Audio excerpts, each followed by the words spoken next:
kikulu nnyo buli mwacho ulize bulungi nnyo bwanaba nga atuuse leeti oba balaba nabeerako banaba mubumbulira kikinjogedde naye nga njagala njogere ekigula lugikyalo nga kiri very special nnyo ku nsonga ezigenda maaso mu ggwanga era bwe nti bwe nja okutandika n'ekigula lugikyaleero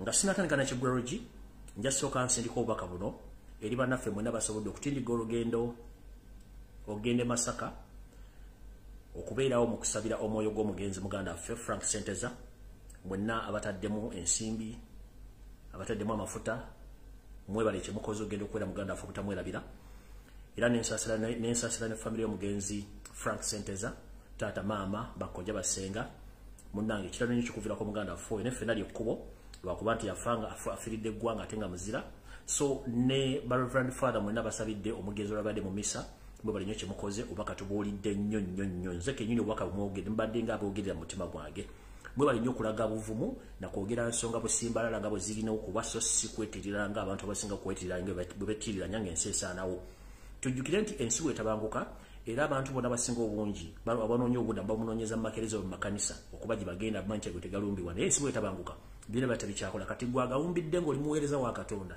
ng'oli oga tebinkwatako essaawa ejjattuuka ng'ate gwe olina okuvayo ogere nga nekyogera tekikyagasa so ng'ate bw'okyogera obudde buno kiba kikola mukulu so Reverend Father mwenna abasabidde omugenzi Frank Senteza bambi mwebale nnyo omulimu ogwo n'abatindiza eggendo lyonna mwenna mwebale bambi mubale kulaga mukwano muganda waffe oyo ne mutamwerabira n'abala bwe batyo mugenda mukola okubanga mulambula famire zaabwe mubatwalira buli kimu ekyetaagisa okuba nga kibatwalira era ensonga lwaki ngira kwogera ensonga zino ng'omukulembeze bakole bataliiko zimutuukeko bulungi ekyo nno nga nkimaze okwebaza njala okwebaza maama wa Frank Senteza ebiro byowadde abakulembeze ba NUP ebyo byowadde ba Reverend Father ne message enkulu gy'oyogedde obadde ng'eyatunudde mu notisi zange ezaleero mu kigula lukyaleero era simanyi nti omukulembeze wa Kyagulanyi Ssentamu abadde ku programu eyo abadde ku live mu kuziika okwo maama w'omugenzi Frank Senteza awadde message gye mbandiise wano lwaleero naye kanyongerezeeko kubanga akuddira mu luyimba taluwoomya ndoza tubadde n'ebirowoozo bibiri era ntandise bwe nti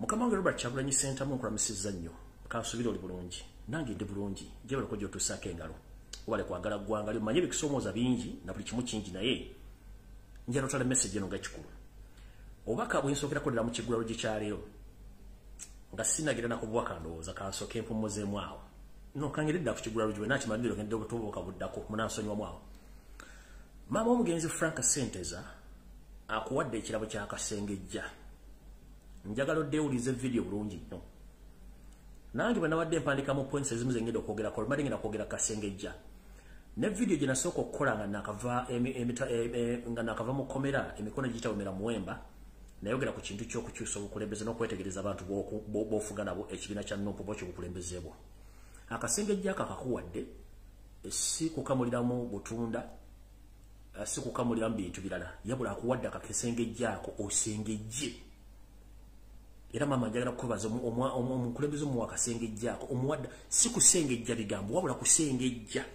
abantu b'oli nabo engeri gy'okolamu emirimu n'abakwetoolodde kyekigendera ky'akasengejja ako so sikamuliramu kubanga oba olina akasengejja naye ekirabo ky'akasengejja kyakuwadde kye nakugamba nga nakava mu nkomyo Kyagulanyi Ssentamu obulamu bwo n'obukulembeze n'okulabirako ekyokulabirako ekigenda okulabirwako abakulembeze bonna abadde mu Uganda kwe kufuna akasengejja akasobola okusengejja abantu abakwetoolodde okuwonya ennamba y'abantu abakugoberera abatamanyi bya bufuzi nga bo bagoberera nakwagala ne bagwa mu buzibu tukimanyi lunye nti enkola ya Yosef Tabasira mutano wa Karekezi ensi yaleeta nsanga bisomo zeizedde yakuyingira mu bibiina bino bituulamu byonoona nakukolamu nkwe zakujja mu baana abalina omutima omugumu akasengejja ako bakakuwadde osengejje kubanga bw'otasengejja kitegeeza ebintu bigenda kubeeramu enkenku kye tutayagala enkenku zino kubanga enkenku zireeta obuzibu awo nno sijja kulwawo akasengejja kasitoka wulidde bulungi maama akoogedde nange njagadde kwongereza bwe nti ekigambo kye nakakugamba nga nva mu kkomera kyetegereze nnyo era kitwale nti kikulu ne maama akugambye nti funa akasengejja kano mwana wange ogenda osengejje ebintu ng'obudde bukyali okulagako ekyenjawulo mu ekyo maama kyakugambye kiri bwe kiti ebiseera bisinga olw'okuba nti media z'omu Uganda bazijjako information bazifiidiza information enfu information onyajjijja mu bantu beweesiga ne ku bantu beweesiga ne ku social media kuno kuwaffe yaffe si nsengejje tebaako edit tebeerako producer nga bwe tugifunye otugikuwa just agikuwadde aginnyonnyodde atya kyekikulu kya byonna omukulembeze wange Kyagulanyi Ssentamu nkujjukira bulungi ng'otandika people power n'okutandika ekisindo ekibiina kya national platform kyalimu abakulembeze bangi nnyo abava mu bitundu ebyenjawulo okujja okwegatta okukola ekintu ekyo nakate bakyaliwo nabamu bagenzi bw'akola structures z'aba coordinators bangi bajja naye wetwogerera essaawa zino ba coordinators abasinga tetumanyi gye baalaga twetaaga okuzzaawo abantu abo tulina enkola egamba nti oli bw'ozimba oli n'azimbula gwegezaako kulanga kyazimbuludde okizzaawo kati nkuwa ekyokulabirako ba coordinator abasinga obungi baatuvaamu ekyo olina okiddamu ekizimba okiteekewo abakulembeze amu be tuli nabo baatuvaamu lwakuba tebasobola kwogera ekyo nakyo olina okizimba okizzeewo obukulembeze obw'enjawulo mu bitundu byonna obusinga obungi bugenda bugibwamu amaanyi gavumenti olina okumakinga sure nti obukulembeze bwo buzzaawo n'oddamu n'obuzimba kuba bwe banaazimbula nga tetuzzaawo kuzimba kiba kitegeeza tuzimbira bwereere ekyo nakyo njagala okitegeera ekyo nga nkimaze bukulembeze bwonna obubeera obw'amazima n'obwenkanya Robert Kyagulanyi Ssentamu njagala okkiriziganye nange nti waliwo ekiseera kituuka n'oba ng'olina okubeera omukambwe kino kyekiremye abakulembeze b'ebibiina by'obufuzi byonna mu Uganda buli lw'onoobeeraawo nga wekkiriranya tosobola kugamba muntu nti kino kikyamu kino tukikozebwe tuti nga ggwe toyagala kufaayo kitegeeza ne bw'onooba ng'olina w'otuuse bajja kukola ekintu kyekimu okubeera direct ku nsonga n'ogamba omuntu kino kikyamu kiba kitegeeza nti ojja kutuuka gy'oyagala yensobola nti ebibiina ebisinga obungi abakulembeze baabyo oba omukulembeze w'oku ntikko bwe yeesulirawo gwa naggamba ekibiina tekiwangaala era kisaalawo mangu nnyo ne bwe nga omukulembeze olina principle z'otambulirako nti olwamumanyi nti kino bw'okikola agenda kugamba kino kino bw'okikola ogenda kigamba kino naye buli lw'onoosirikira omuntu gw'omanyi nti mukyamu n'akwetoola kiba kitegeeza olina okukyusa kaadi z'ozannya fenga ffe abali bazannya ku matatu olina okutandika bwe banga batandise okukusala nga bakusala tonnazannya nako kitegeeza empikizo wali wazirabamu Mukuba Kyagulanyi Ssentamu wotegereza olunyi matatu wo otandika omukweka empiki bonooziraga buli gwe muzannya ne bagenda kukuba ekijambi bajja kukusala bagenda kukuba bomba bagenda kukuba embwa bagenda kukubuuka kati mu ngeri eyo bw'omala ofuna kaadi zo tandika ozikweka ozizannye ng'omanya bw'ozannya nabo mu kintu kino kubanga enkola ya Museveni gy'akola yakusindika balingiza abangi nnyo okulaba nti yakusalirawo ng'obudde bukyali kati gwe kweka kaadi zo zizannye bulungi nga teryasobola zirabamu ekyo nga nkimaze ensonga endala eri bweti mu business oba mu makampuni buli nkomerero ya mwezi tulina kye tuyita stock taking ne mu byobufuzi buli mwaka tulina kye tuyita retreat mu bibiina by'obufuzi ne mu political parties mukulu Robert Kyagulanyi Ssentamu tulina okukola oba olina okukola kye tuyita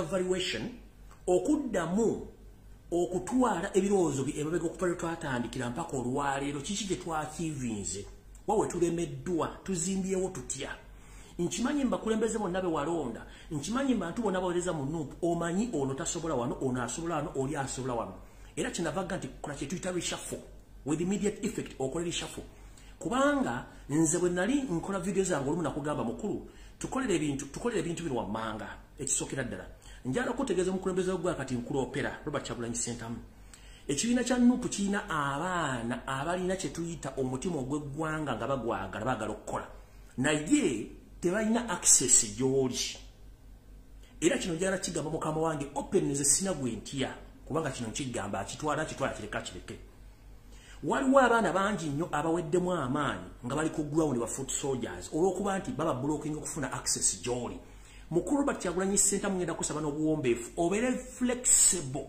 to the extent nti ne kirina asobola okutuukako n'akuwa information.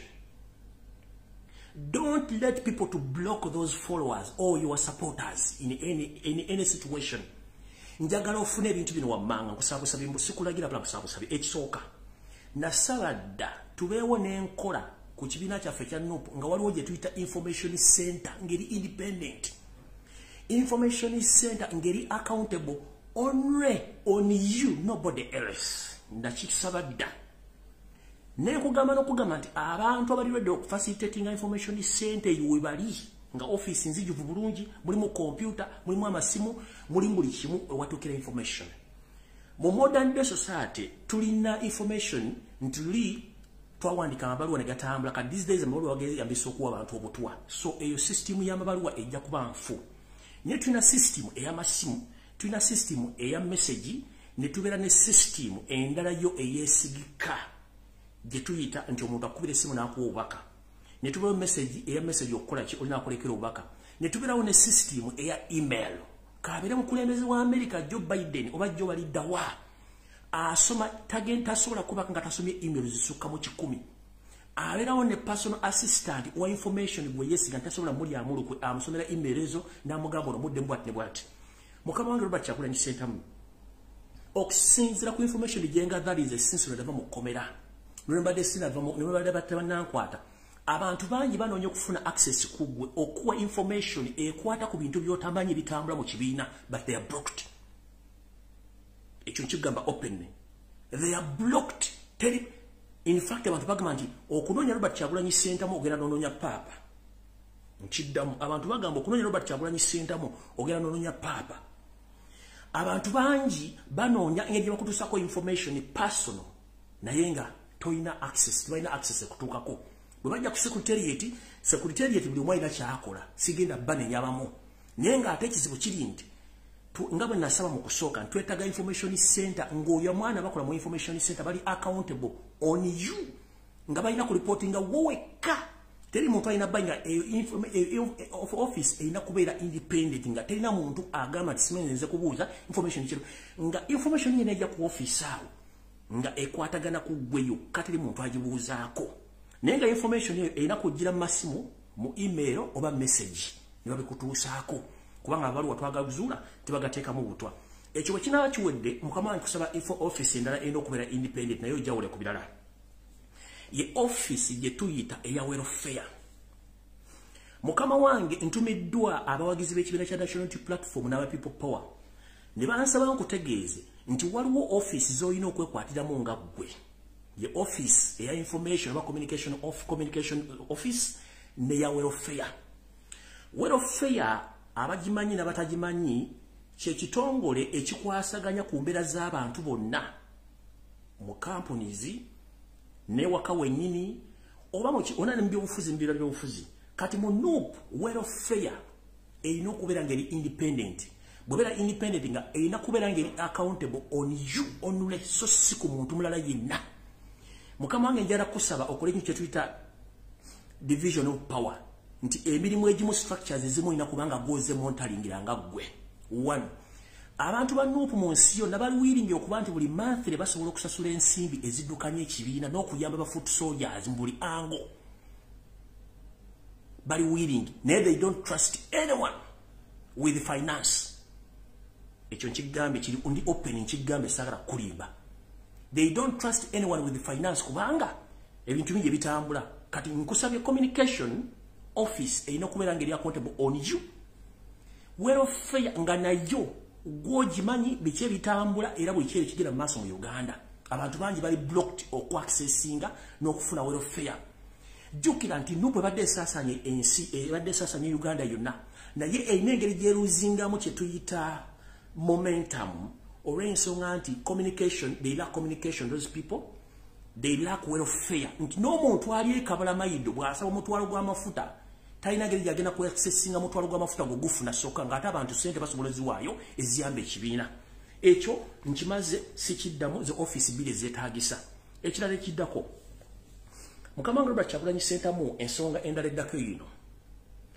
njagala buli muntu ampulirize bulungi nnyo nze ndudde ebyobufuzi ate ebimalwa kuba nali nabiwummula ekisookera ddala mukama wange eno mu diaspora obanga sinagenda mu diaspora kansooke ne message eno ekigula ndabaga kigenda kubeera kiwanvu 1 buli lwe tubeera mu byobufuzi naddala mu political parties tubeera ne institution ezirina okuba nga zifunctioninga ekibiina ky'obufuzi tekirima mmere ekibiina ky'obufuzi tekibeera na dduuka kibeesinga ku bakulembeze baakyo ne source of income eziva mu government direct eziri constitution neziva ebweru mu balobbyist abalobbyingira ekibiina ekyo kati mu structures zino essatu nze njagala kubuuza zino structures essatu mu NUP zikola 1 tulina ekizibu kimu NUP tulina ba double agent abatukoleramu era kino njagala okyetegereze nnyo tulina ba double agent naye mbalayira ba double agent abali mu NUP mukola nsobi tosobola kuzanya muzanyo gwa double agent system n'omala nako tosobola kumalako nago either ojja kumaliriza nga weeyabiza obanga bakutegere nga bakujjasiba ku walinze bw'obanga oli double agent okolera eno n'eri muno namuli ndyamu oli mu kukyamu musooke mwagala eggwanga lyammwe system jowereza nga ate olumba opposition obogera government obogera mu opposition kiba kikyamu nnyo mulina okwagala ke eggwanga for the first time ekyo mukiveeko kale kisookera dda Mr. President ensonga esooka yino buli mukulembeze yenna eyalondebwa mu NUP nga member wa parliament nga etteeka mu mateeka gali mu bitabo bya NUP gasoma nti buli mukulembeze wa parliament yenna alina ensako gy'alina okuddiza ekibiina okuddukanya emirimu gy'ekibiina nga bukyanga ayingira parliament addeetayo nga wadde omutwalo gumu ogw'essente mumusanctioninge ababuulire lwaki tabayindinga n'amateeka kubanga amateeka g'ekibiina gali kkiriya ekibiina ky'ebyobufuzi nga NUP ekipya ekitandikwadde emyaka 2 tekirina bafunders kubanga ne gavumenti yennyini etutuwa ssente zaffe ziri mu constitution kyekisooka ekyokubiri source of income gye twali batufunye okuva mu member parliament bwebanga tebagireeta kaguma omutwalo gumu every month kiba kitegeeza namwe temwagala nkyukakyuka so nga ate kiri mu mateeka ge mwasayininga nga mufuna kaadi za NUP mulina okuleeta ssente ezo za monthly allowance ze musfacilitating ekibiina kubanga Robert Kyagulanyi Center mutakyakola yandibadde facilitating ekibiina akakiiko akaddukanya NUP oba secretariat yeetaaga ensimbi n'abakulembeze baayo waliwo emirimu gy'olina okukola ku secretariat basasula amazzi basasula amasannyalaze basasula internet na buli kimu n'abakozi ababeera bakuba ebyuma abaana batambula bafuta biki ezo ssente ezimu ezirina okuddukanya ekibiina ezo zirina okujja monthly ku musala gwammwe simanyi ssente makazi babasalira naye kino kiri mu tteeka nti mu member parliament yenna ava mu kibiina ky'ebyobufuzi buli mwezi olina ensako gy'olina okuzza mu kibiina sirowooza nti nze mubagende mu mutwalo ogwo mutwalo muguleete muguyiwa ekibiina oba oteesa oba toteesa oba atulyamu bwatukulyamu olukwe please olina okuzza ku ssente ezo zifacilitating ekibiina ensonga eyokubiri mukama wange mu diaspora tulakinga kyetuyita balobist be basasi abasasi bano ebiseera ebisinga bayinza okuba nga si bakulembeze ku bibiina ebiri mu diaspora nga bo bayindi video particularly nga bamanyi okulobinga bamanyi okwogera n'abantu abanene nga bo balina contacts abantu abo tubeetaaga nnyo mu diaspora nga ayinza okuba tali kakiiko akatwala NUP naye nga muwagizi wa NUP ayagala enkyukakyuka mukama wange njagala otwala obuvunaanyizibwa otandike okunoonya abantu bano obafune be tuyita balobist wano yoseti bahabula mutabani wa Kaleze ensi yaleeta nsanga bisibe wano watusingira kubanga nina information gyengendo bawa gyalaze nga asindiseeyo atonejjeno nengera gibawa so ye ayisobola okusindika omuntu nagenda n'amulobingira ate ffe abawangula obuyinza nga n'ensi yonna ekimanyi kiri ku likodi wakira tufuna balobist bano balobist bantu abasobola okwogera ne basenita bantu abasobola okwogera ne ba parliament aba European Union bantu abasobola okugenda okwogera n'abakulembeze ab'enjawulo mu nsi yonna ne tufuna kye tuyita enkwasaganya y'ebibiina by'obufuzi ebirala biri mu nsi yonna ne batuwa n'emisomo n'okutwala abakulembeze batendeka mu bintu eby'enjawulo ekyo tetukirina ekizibu kituna kiri bwe kiti nti buli muntu yenna asubira nti w'amaanyi mu bukulembeze bwali ekyo kikyamu obukulembeze just service delivery kati mu kino njagala kugenda ku nsonga eddako ey'okubiri ekyo nkibabuulire twetaaga balobist ne balobist tunaabafuna tutya Robert Kyagulanyi Center mu obukulembeze bwo n'abantu bowesiga mwani badde mutandika okunoonya abantu mu pointing abantu betuyita balobist kiri kyekugamba nti we need a communication center ngeri accountable on you gwomanya gwo communicating naye tofaayo mu simu ze baziwuli oba bazitracking you don't care kubanga ne bazitracking still era tulina mu batubegere baza information mu government so tulina kikola nti omusezi bumanya nti alya muge mu mulambo era lwaddacho omusezi ne mukwata ekyo nakyo bwekiri kati ensonga eddako yino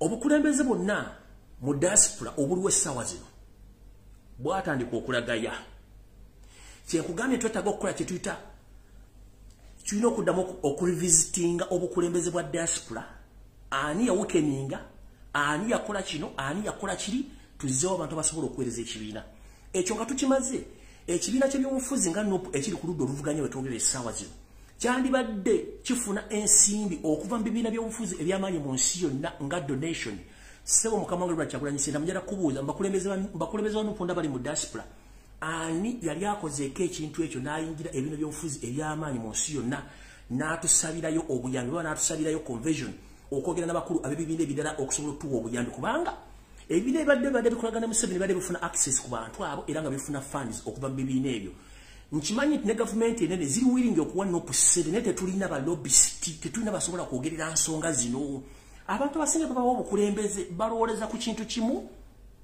Ngenda teka conference ey'abana Uganda bokka. It's not all about Ugandans, it's all about the international community, to inform them what is taking place in Uganda, to inform them what is NUP, what is our aim, why are we in resistance. Era bajja kuwa information bakubuli kyetaagisa. Sente zibeerayo mu nsi yonna nga zirinidde okuba ziwo ebibiina by'obufuzi mu nsi yonna ebivuganya gavumenti n'ebyatwala gavumenti tetukirina. So nno ngenda kusaba omukulembeze wa Federal Kyagulanyi Ssentamu nti ekintu kino kiteekemu amaanyi era okibuli bakulembeze banno era bategere ekintu kino engeri ekikikolamu.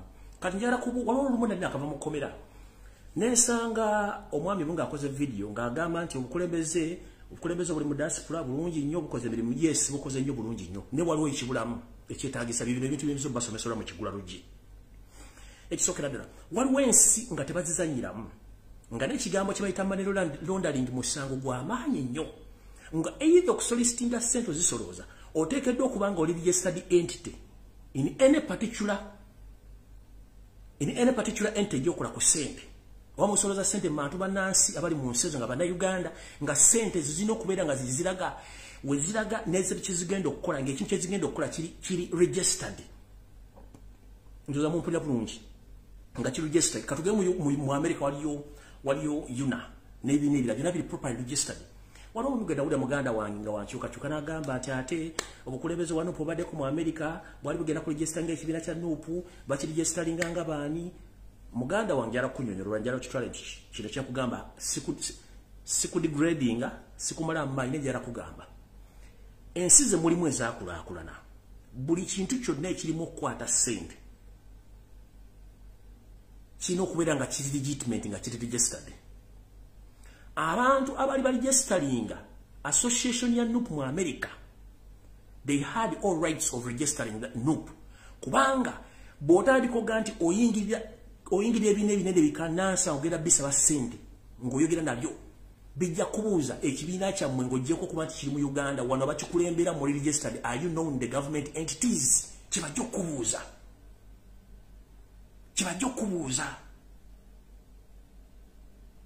bajja kubuuza nti oyagala ssente oyagala ku associating naffe naye wano wooli are you registered entity?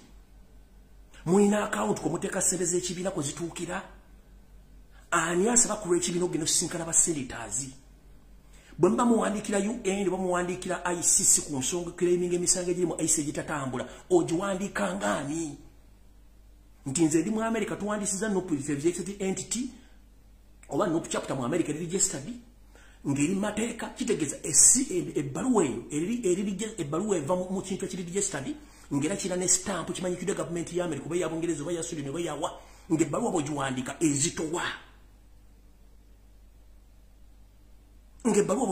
ezitowa so si zino zituwandiikira mu bitanda sinze gundi mpandiise ku lwa NUP one egindi as who you might be a reader but you are not recognized in that country.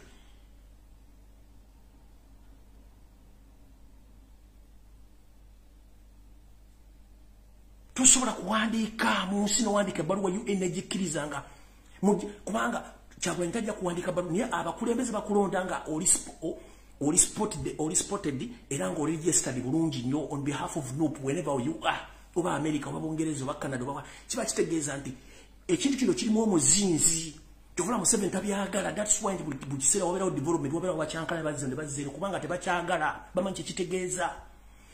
Yobra Kyagulanyi Ssentamu omukulembeze wa NUP tuli entitled okufuna ssente okuva mu international organizations omuli political parties ne ba donors, but since we register as NUP as a political party, how much money have we received from donors, international donors, and other political parties internationally? We don't have lobbyists. So when Jagala to take our sira, message in to cover Kyagulanyi Ssentamu n'abakulembeze ba NUP abasigadde tukole ekintu kino kitegeeza. Otherwise tuve mu ntalo entalo zigenda tuyamba tulina ebintu bingi nnyo by'okukolako mukitegedde bulungi. So mukulu Kyagulanyi Ssentamu omukulembeze wange omukulembeze yalondebwa nkusaba okole ku kintu kino damu okole kye tuyita review okuva natandika people plan NUP ntambudde steps meka kiki ekiganye nkiterezezza ntya ate kino njagala okitwala ng'ekintu ekiri crucial.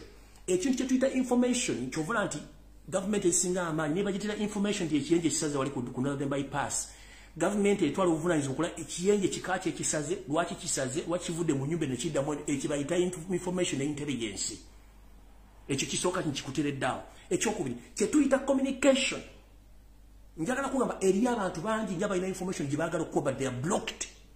They don't have access on you, which is wrong.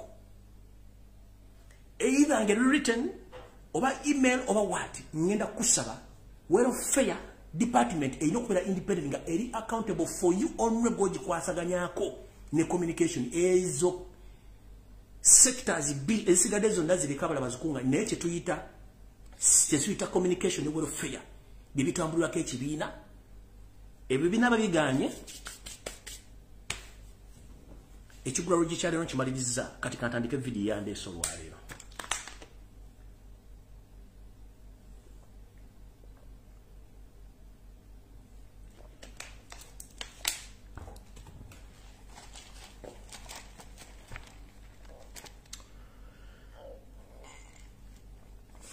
Alright. Nga bwe najja ku Sunday olunaku lumu oluyise mabega ne bagamba nti bitalo nnyo bana Uganda bafiiridde Congo. Ne bagamba jabwongera information kweyo eyave Congo era wano ontuuse wano right ne information yeno. Ekisokera ddala era nzira mu kubasasira bana Uganda mwenna abafiiriddwa abaana bamwe mu bintu ebikiya ebiri e Congo. Ekisokera ddala olutalo luno olw'e Congo lulimu ebyenfuna okugaziya entambula y'emirimu gy'oyose tabasira mutano wa Karekezi wepo n'okulyetinga ensi endala mu Congo. Wetwogerera bana Uganda abawera 2,000 nga bano bava mu bitundu okuva mu Buganda ne Busoga bafiiriddwa obulamu bwabwe olw'okuba nti bagudde mu ambush. Nze ndowooza eyinza okuba nga ntegeke kuba si ntegeke naye okusinziira ku information yabadde ambush olw'ekibinja ky'abantu kyengenda babuulira ekiri mu Congo ekikumba abantu ba Congo n'ebyobugagga bya Congo ekyabakoze ekintu kino. Ebintu ebigenda maaso mu ggwanga naddala wabweru w'eggwanga eri abantu baffe mujjukire nabagamba gye buvuddeyo katono nti Museveni ateekateeka okukendeeza nnamba y'abannansi abali mu magye ne mu poliisi n'ebitongole ebyenjawulo nga basikiza Banyarwanda banne abajja okuwamba eggwanga Uganda. Wetwogerera emirambo gino gyonna egisukka mu 2,000 gireetebwa ekiro mu bimotoka owayo ne mu nnyonyi ne gitwalibwa ebbomba okuziikibwa egimu ne bagitwala Embuja kye bagikozesayo simanyi era nga zireetebwa mu nnyonyi eza bulijjo ezaffe ez'amagye n'ennyonyi ez'abantu ssekinomu ezireeta emirambo gino nga bagitwala ebbombo w'ekkono Embuya. Abaana baffe nno babasinga okufa gye bafiiridde mu kitundu kye bayita Beni, Yerenji, Awucha, Mambuya,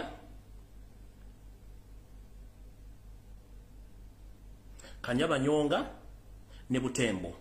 Bye bitundu 6 oba ebifo 6 abaana baffe gye bafiiridde. Beni, Yerenji, Awucha, Mambuya, Bekiralo kino bakiyita Kanyabanyanga ekyo bafidde abaana bangi nnyo ne Butembo. Abaana bafudde bangi nnyo abawera 2,000 n'omusobyo be bakubya amasasi okuba nti babatiddewo. Era mu bitundu bino bimbagambye wansi awo wali ekibinja eky'amagye eky'abantu ba bulijjo ekyateekebwa abantu bannansi ba Congo okukuuma eggwanga lyabwe n'abantu banna Congo n'ebintu byabwe. Ngera kino sirooza ne gavumenti ya Congo ekimanyi nga gye kiri mu nsiko. Ekibinja kino ekikuuma ebitundu ebyo byonna era ne mu bbanga gye buyiseyo katono bano basobola okuba nti bayambako amagye ga Congo okukuba ekibinja kya M23 okidduse Congo okiyingiza Uganda abasigalawo batono. Ekibinja kino bakiyita Mai Group. Kino ekibinja kye kibadde kikola okuba nga kitaasa eggwanga lya Congo n'abantu ba Congo n'ebyobugagga byabwe. Kulokotadde ebina ebyabannakyewa ebitegeeza bannansi ba Congo okwerwanako olw'ensi ezifudde omugano okuyingira ensi yaabwe okujja ebintu by'obugagga ani balikanga ensi abagitaddemu ebintu ebitategereka gamba ng'okubateekamu entalo n'okubaddusa bonga ebeesimira ebyobugagga babitwala mu nsi zaabwe okugaggawala. Mu kino mwalaba obutambi wayita ku mitimbagano ng'abasajja n'abakazi batandise okwekalakaasa nga bakuba emmotoka amayinja ez'amawanga amagatte wepo n'emmotoka engwira ezali zize mu ggwanga eryo. Ekibinja kino ekya Mai n'ebibinja ebirala ebikuuma eggwanga lya Congo nga tebimanyiddwa naye nga bibiyamba buyambi bannansi. Kino ekibinja kya Mai kye kimu ku kibinja ekyakoze attack ey'amaanyi okulumba amagye ga Uganda naye nga nakino banduza badde bakikoze kagendere ng'omukadde akogga okuba nti batisa abaana bano okubanga bamala mu nsi ya Congo. So no abantu abo bannayuganda bafudde mu basaasire ne famire zaabwe era nabagambye nti musoka mukubira abantu bamwe mbabuuze waje bali otherwise botaddamu kulya muganda wo kimanye nti oyo eyamwalula yasirira dda. Ngenze maaso mu bbanga eritali ddene nnyo kuba kuno manyi Yosef Tabasira mutawani wa Kalekezi kuoli wavaayo n'ogamba nti akabinja ka ADF katono nnyo era tekaweza wadde abalwanyi bawere 5 naye nga ffe tukimanyi nti ADF bakozi bo bennyini wabewandiikira nga bw'ojja okola obukujjukujju ng'owandiika abayeekera owandiika abatujju wewandiikira n'ebibiina byennyini ebitulugunya bannayuganda mu nsi yaabwe olw'okuba nti gwe muze gwammwe gwe mwakuliramu kutta bussi temwagala bintu bya mirembe. Omwami ono yatandikawo ekibiina kya ADF nga bwe mbagambye ate kakyakiyita kyabatujju yavaayo kennyini ku mawulire ne vidiyo gye ziri ku mutima ga nti kabinja ka ADF tekaweza dde abalwanyi 5 mukulu bukyanga ogenda mu Congo onootera okuweza omwezi mulamba bweddu n'ennaku ezigwamu naye tetulabanga wadde ku mulambo gwa musajja wa ADF wadde olutalo olwasiisidde nga lubaddewo mwatwala ne TV namba okutandika okubuzaabuza bannayuganda mbawa amawulire amafu. Kino tukimanyi nti Museveni okola ebintu bingi nnyo okulanga obuzaabuza bannayuganda naye tukimanyi nti ebintu bino bye watwala almost ebyokulwanyisa watwala ebitundu 5 ku buli 10 ebyokulwanyisa bya Uganda nga bye biri Congo. Mu kintu kino okikola nti watwala tanka n'otwala ennyonyi n'otwala n'emmundu ez'amaanyi okuba nti ogenda kukola obulumbaganyi mu Congo naye ng'ate missoni yo yakola bintu gwe byowulya byoyagala n'okuba nti gwe okimanyi nti mwagala kutandikawo nsi ndala gye munaatwala nga mubba ebyobugagga bya Congo n'obisalako. Ekituufu kiri nti ekiri mabega w'ekintu kino bano baagala kutondawo ggwanga eppya batandika okuba nga bo basima ebigabibwa bya Congo olw'okuba nti nga banavuga nti waliwo bamagulu meeru abali mu nsonga zino emabega abavujjirira omusimbi ogw'omujjirano. Njala babuuza bannayuganda buli mugyali bukyanga tutandika okubeera ku mutimbagano gwa intaneti kuno nga tutandika okwogera ebigambo n'okuwandiika amabaluwa abakazi batu basajja batu muwandiisa amabaluwa mu UN muwandiisa amabaluwa mu MIF muwandiisa amabaluwa mu International Criminal Court muwandiisa amabaluwa mu World Bank muwandiisa amabaluwa mu ICC naye teri kizibu kiri kivaayo kiki ekigaana ebintu bino okutambula era lwaki omusajja bamuwa ssente bibuuzo byenjagala baddamu wano wammanga. Ebbanga lyetumaze ku mutimbagano nga bakazi batu ne basajja batu muwandiika amabaluwa era ne gatuka mu ofisi z'abanene betuyita ababere mu bitongole bino ebiri ku mutindo gw'ensi yonna naye mujjukire ndabagamba nti ensi bwe mugiraba si bwetambula. Ensi erina sayidi endala kwetambulira mwene gye mulaba nti weerina okutambulira si weetambulira. Waliwo diiru ze tuyita eza wansi mu ttaka oba ez'okummeeza zino nno Yosef Bahabula Tabasira mutano wa Kalekezi atera okukozesa okufuna by'ayagala. Yensonga lwaki mugenda okulaba nti gundi bamuwadde ssente bwe ziti Museveni bamuwadde ssente bwe ziti bamuwadde ssente bwe ziti bazimuwa bakimanyi nti si yawangula obululu Robert Kyagulanyi Ssentamu mukulembeze w'eggwanga lwaki bazimuwa olw'ensonga nti bwe muyita ababedde mu nsi yonna abalina ssente ezivuluuja ne famire ezimu eziri mu nsi yonna ennene tebakola bizinensi ntuufu bizinensi zaabwe za manchoolo nga abantu abafacilitatinga oba abantu abateeka entalo mu bitundu ebisinga by'ensi yonna bo mu kavuyo wane bafunira sijja kulambula ensonga ezo muzimanyi bulungi nnyo nti ewali entalo bo bafunira ewali okubonaabona kw'abantu bo bafunira Yoseri Toharuwa wano wafunira ensimbi empya n'enkadde kubanga ebbaluwa muziwandika ne zituukayo naye eriyo abantu be abakola mu ndongo yateekamu bamanyi nti bafuna kintu kidogo yiri mayisawo ebintu bye. Wano nga sinagenda maaso kansooka ensimbewo akati ndyoke mbazzeekoko emabega. Mujjukira bulungi nnyo nti mu 1994 ekitabantu ekyali e Rwanda omwami ono yagusukka kyokka nga mukimanyi rekodi ziri nti n'abantu abakola ettemu eryo baava mu Uganda ng'era bakyali bajaasi ba Uganda n'ebyokulasa byava mu Uganda n'ensimbi tebaamuvunaana.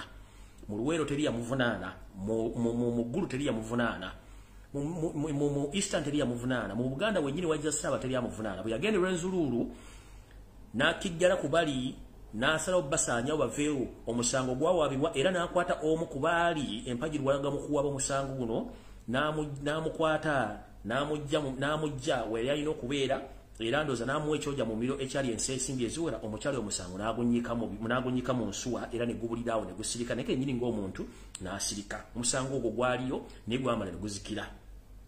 Lubadde tulibuusa ebbaluwa zetuwandiise ffe abannupu n'abakulembeze bannupu n'emisango gye tuwandiise mu International Criminal Court we twogerera gitandise okuyingizibwamu abanene ba gavumenti ya Uganda era n'abanene mu bitongole ebyo kuba nti batandise batatunula kyamuliga Salambo ery'enseeke nga bayingiddemu enseekezi. Information gyenfunye okuva mu mawulire ameesibika kindaga nti eyeeyita Anthony General wa Uganda Museveni gwe yateekako omusajja oyo omuvubuka Mbula Kalevu kigambiddwa nti yalabiddwako mu office ezimu ennene mu kitongole ekyo ekya International Criminal Court ng'ayogeramu n'okubamu abanene okuba nti bandibanga bavuba fayiro za nuupu n'emisango okubanga bazikulamu empapula.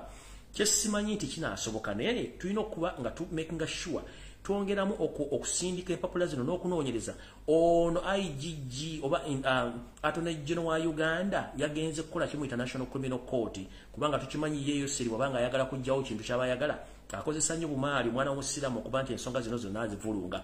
Bakimanyi nti emisango nuupu gye yawaaba video ebifaananyi byonna ebiri ku mutimbagano gw'ensi yonna balina kikola batya kusindika bambega be nga balina omusingi gutulugana ng'obukola ozitwala okutuula ku fayiro zino zireme kutambula. Kasita mbagambye nti Kiryowa Kiwanuka oyo Attorney General ono yalabiddwako mu offices ennene ng'atambula n'abanene nga bali mu kwogera ebigambo bitakwatagana nga mukitegere nti empapula zaffe ze twateeka emisango gino gyalibanga gigenda kutuulibwako olw'omwami oyo gwe badde asindiseeyo ye gy'aba asindika bawo okukola emirimu gye kubanga ye bayitamu okuwa ensimbi ne bazimba ne bagejja.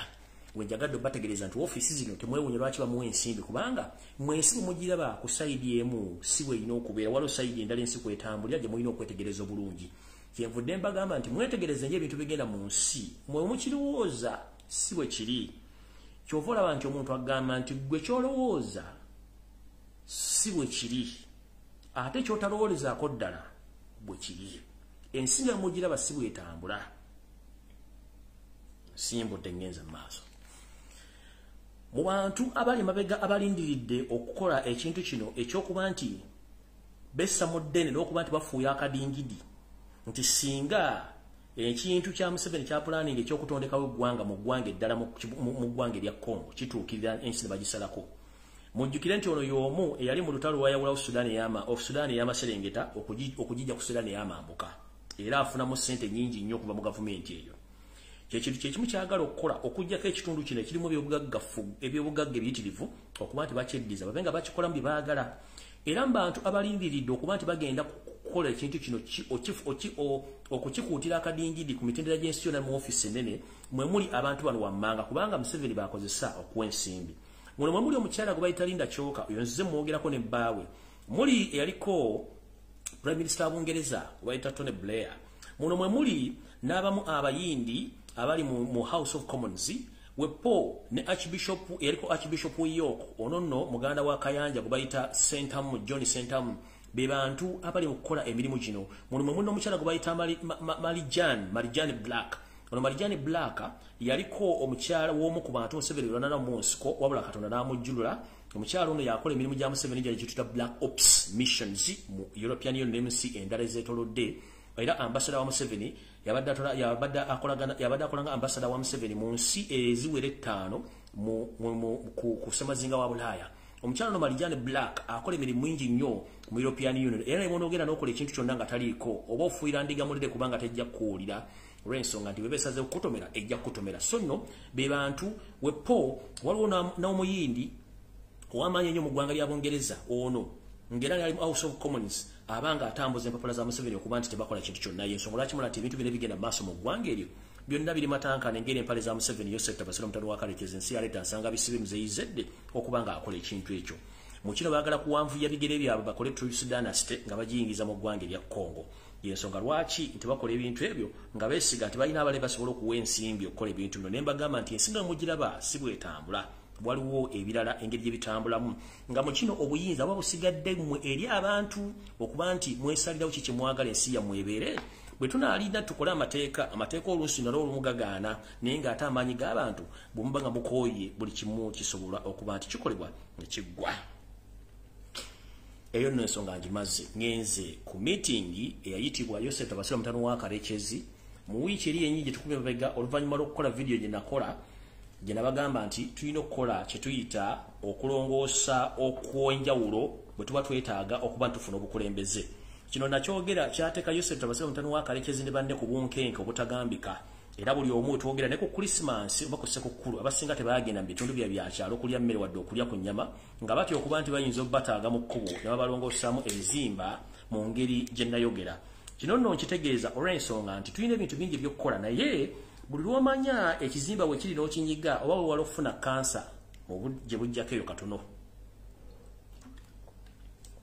Meeting yayita abakadde banne bawangadde nabo mu Uganda era nga bano batulanga ennaku z'omwezi 22 mwezi ogw'Okuminebiri omwaka 2020 bwe batula mu State House Nakasero era ne boogera ebintu bino lwa kusatu baatuula nga bagenda kudiscussinga ku video gye nakola mu bantu be yayita okudiscussinga ku bintu bino n'engeri gye bagenda okukolamu nga balaba ensi etabanguka. Yayita abantu abakulu be yali abaddeko nabo wadde abamu basuula okuba nti boogera ku nsonga zinayogerako nga batidde nnyo. Mu bantu bano mwalimu Moses Ali, mwalimu Moses Kigongo, mwalimu yaliko Vice President Edward Kiwanuka Sekandi, mwalimu eyeyita Simanyi Kasule Lumumba, mwalimu yaliko Speaker wa Parliament Rebecca Alitwala Kadaga, mwalimu Tayo Dongo, mwalimu Captain Francis Babu ne Kahindo Otafiire. Mu bantu bano bonna bayita basinga obungi bati okumuddamu omwami kubanga bakimanyi nti ye tebamuwanda bigambo mu kamwa kyabasaze mwe nabo bayisenga mbuzi ezituddawo zabuulira ne muddamu kimu me bwe mugamba nti me ye nga agamba mbamaze kubanga bamanyi ye n'antagambwako olw'ensonga n'erinnya ly'ekkulu bamuyita Yoseri tibahabulwa tawabulwa ekujja ko yawabula. So kati bw'ayita zino zonna embuzi zikimeeme zinnakabege bwe zituula zigamba me era bwe zigamba nti me kitegeeza nti ye ng'omulaalo waazo aba azimaze zikkiriza kyayagala. Tugenze mu maaso naye olw'okuba nti mu mbuzi mubeeramu embuzi seddume esobola okuba nga eyogera endala ne ziwulira. Muno nno mwasitokawo omusajja mukulu Moses Ali. Muno nno Moses Ali ebyafaayo bye bingi ebitambulirako by'obufuzi by'e Uganda naddala mu bintu by'okukyusakyusa eggwanga lwakuba nti baamumala amamiima n'asobola okuba nti yeegatta ku gavumenti eno. Y'omu yekka eyasobola okuvaayo n'atandika okwogera ebigambo ebisongovu eri mukama we Yoseti bahabula tabasira mutano wa kale kizinambulira amazima agakaawa ku agenda eri abayisizza. Moses Ali ono yaggula akamwake n'agamba Yoseti tabasira mutano wa kale kizinti ebintu ebigenda mu maaso mu ggwanga omuli okubba obululu okuwamba n'okutta abantu bitulabisa bubi ng'ekibiina kya NRM ne gavumenti yaffe era nga faamu batalina buzibu tutajja tuuka okuba nga tugobebwa mu mawanga ag'ebweru okuba nga tugenda okufuna obujjanjabi so nga ate tulina ebirwadde ntoko. Kino kijja kuleeta n'okuba nti tujja kuba nti n'okulonda abantu bakwetamwa nga tulina kye tugenda kukola nga tubalaga ekifaananyi ekibiso nga ate ffe betugenda nti betwalwanirira okujjawo. So nno onono n'agamba nti ekibiina kya NRM bwe twogerera essaawa ne bateekawo okulonda nga muzibe yazze okwesimbawo ng'ajjidde mu kibiina kya Nuupu asobola okubakuba akaluvu omwange n'enkoona n'enywa sinakindi obutafune wadde omukulembeze n'omu era nga mukimanyi nti akalumu Museveni twakamukuba bulungi nnyo ebitundu 85 ku buli 100 ne mu Parliament twafuna abakulembeze abawera 25 naye ne batusala ensawo olw'okuba nti omukulembeze olw'okuba nti eyayita omukulembeze w'eggwanga akajjalidde mu ntebe etali ye nga gitamye bugisitami Yoseti bahabula tabaisira mutano wa kale ensi yaleta muzeyizedde yagamba ba returning officers oba ne commission tebagiza ne balangirira abantu abava mu bitundu by'amamboka mu bitundu bya Karamojja mu Busoga region n'ebitundu ebyo bya Uganda mu balangirira abantu baabwe nga bati okuswala. Kino nno Moses Ali abaga nti ekibiina NRM kigenda kuziikibwa era kiyinza okuba kigenda kuziikibwa obutaddamu okuwulirwako mu Uganda yonna olw'ensonga tukoze kye tuyita bad repetition by'okulonda nga ataffe bye twagamba nti kyatula mu nsiko okuba tugenda kulwana kumbe twali tuwozezza mu ttaka ne tuleka nga tunettaka lifuumuuse ku ngoye zino ne lifuukira ddala ekko nti kala ebadde eya kyenvu egenda kufuukira ddala ya kitaka tube nga tuva mu by'obufuzi mu ngeri yonna esoboka. Era mu nsonda enneekusifu mu State House mu meeting eyo ng'ewedde Museveni yaddamu n'ayita family ye kennyini n'abagamba nti ngeri ki gye tugenda okukwasaganyamu ensonga zino zonna ezigenda mu maaso wakati mu Congo ne mu ggwanga wakati mu Uganda olw'ensonga nti ebintu bimusobedde takyabitegeera. Mu nsonga eyo bwe yayita mikwano gye ne family mu bantu abo mwe mwali we mmanyi bulungi nnyo n'abeebuuzawo ku nsonga ezigenda mu Congo bambuulire ki kye balowooza n'engeri ki gye bagenda okukuba ebyobugagga byabwe singa abaawo ekintu kyonna ekituukawo. Bano nno abooluganda bako n'ab'emikwano abakyaliwo n'abo baavaawo bamugamba ekintu kimu nti tulina kusigala ku mulamwa ogw'okukozesa kituyisa obuliisamaanyi okuba nti tusobola okuyimirirawo ne bwe tunadda ku mazima tetulina kye tugenda kukola kubanga ffe already tulinga abafu era ne beekubamukko akaamaawo n'okutuuka okwebuuza singa omusajja ono muzeyizedde ensi yaleeta avaawo kyekiddako kye kivuze kibasuza ku mutwe ng'omwenge nga tebamanyi kigenda kuddako singa muzeyizedde ensi yaleeta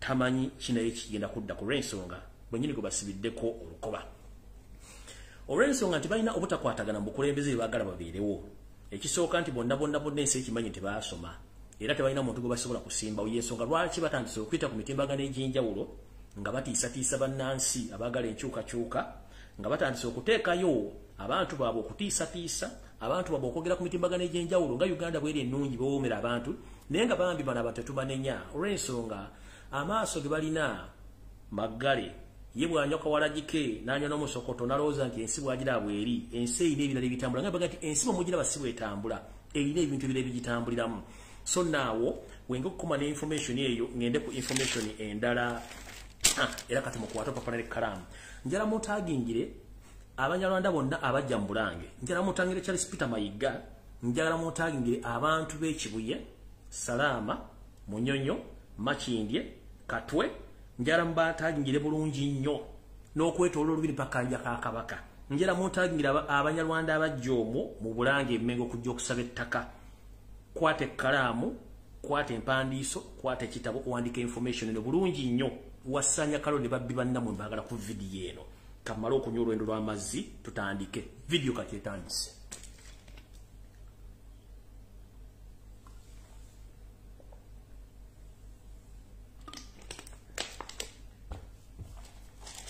wali mbadde nnyumya mbonyumya kati akatambi katandise manyi yose eri kuno kwoli kibahabula otabasira mutano wakalekezi manyi kuno kwoli ne basajja bo bwe muli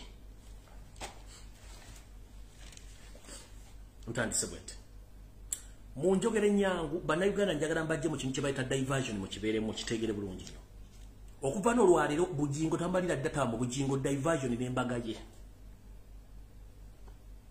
singa nkusanga ng'oli mukwano gwe ku Facebook ng'opostinze ekintu ekikwatagana ne bugingo ngenda kublockinga era nkudeleting singa nkusa ku Facebook ng'opostinze ekintu ekiri eyali mu Kamozaata ngenda kublockinga kudeleting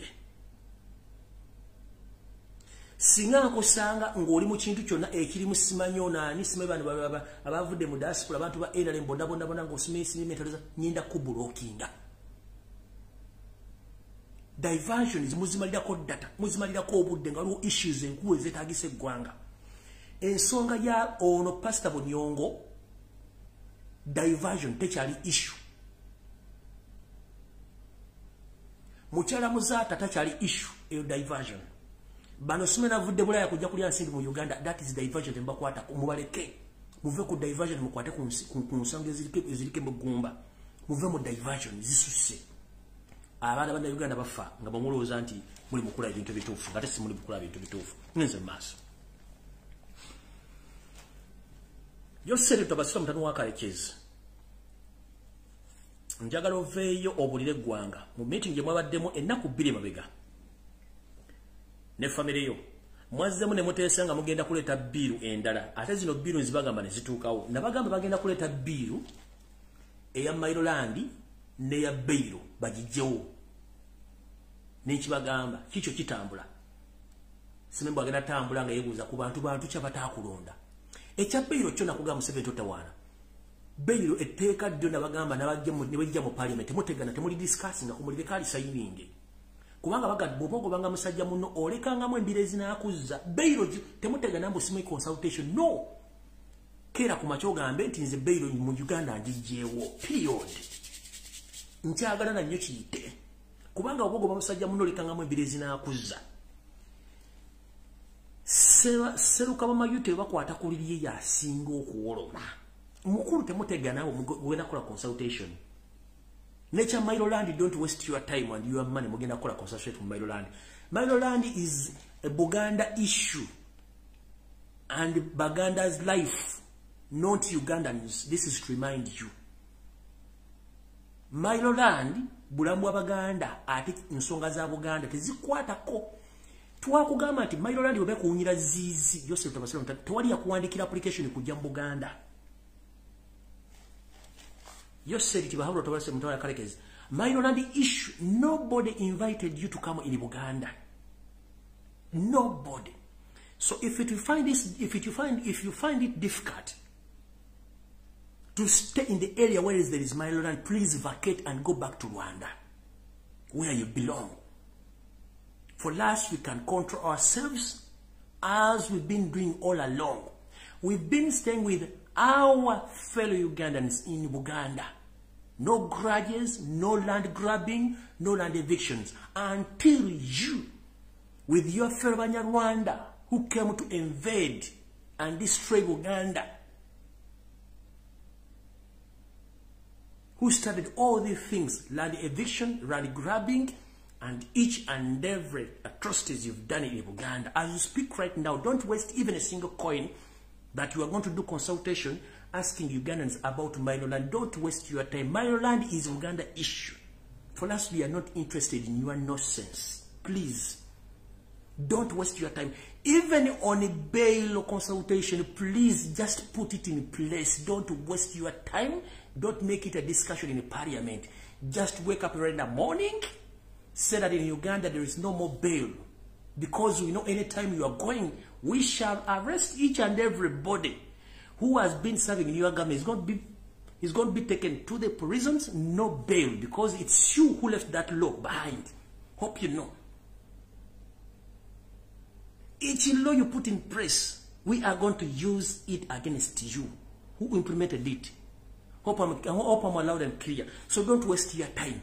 Bail jitekewo totutisa. Mailoland totegana. Tobuza bana Uganda kubanga Mailoland yabaganda. Bubanga Mailoland ekugira zizi mukuru kwato bukuntabo nebitega byo namayimba gali mu State House. Otambule bulungi ogende. And this is to remind you, mwalese biru endera je mwagala okuleta. Kirimba demba jjukiza bujjukiza kembe kine baganda bagenda kuleta echa Mailoland ba discussing ko ne cha bero. Kati muge cha bero tafigana. Bero kera ku macho jitekewo kubanga obogo bamusajja muno lekanga mwezi nakuzza. Kati gwe jogende jo tugobeda bo tunatuke tujja kuzza bogo tujja okussa munda nga teri bero ojja kiwulya buza kayihula jja kubulya abateka yeretirawo kigabadde gamukola. Kati kyemba kimazi sigena kumalira ko budde mukulu. Nyenze ku kirala. Bwe mwatudde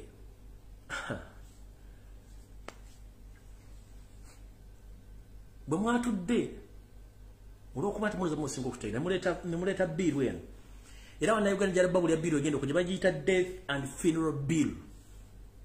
Okufa bill oba ekiteeso ekyokufa n'okuziika abantu ababafudde.